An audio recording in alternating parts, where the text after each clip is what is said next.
સમજણ આપું કે આ પેડ છે બરાબર. પેડની અંદર કેટલા ખૂણા છે? આને ખૂણો કહેવાય. શું કહેવાય? તો પેડની અંદર કેટલા ખૂણા છે? સરસ. કેટલા ખૂણા છે? ચલો આ બોક્સ છે, બોક્સની અંદર કેટલા ખૂણા છે?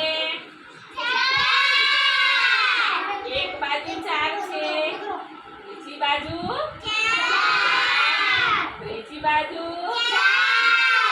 ચોથી બાજુ પાંચમી બાજુ છઠ્ઠી બાજુ એટલે બધી બાજુ 4 ખૂણા છે. અને આ જે છે ને આને કિનારી કહેવાય. શું કહેવાય? કિનારી. આ જે ભાસો છે એને કિનારી પણ છે કે નહીં? ખૂણા પણ છે અને કિનારી પણ છે. આ પેડ છે એની અંદર ખૂણા પણ છે અને કિનારી પણ છે.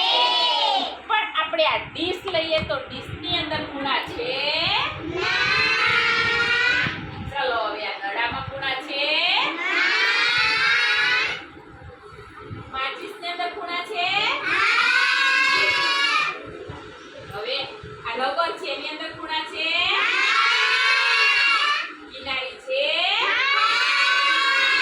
ગ્લાસની અંદર ચોપડી છે, ચોપડીની અંદર ખૂણા છે કિનારી છે. કાગળની અંદર ખૂણા છે કિનારી છે. બરાબર. હવે તમને સમજણ પડી કઈ વસ્તુની અંદર કિનારી છે, કિનારી નથી, ખૂણા છે, ધાર છે, ધાર નથી. બરાબર. હવે આગળ આપણે પાઠ જે ચલાવીએ એની અંદર ખૂણા, ધાર, કિનારી આવું બધું આવશે.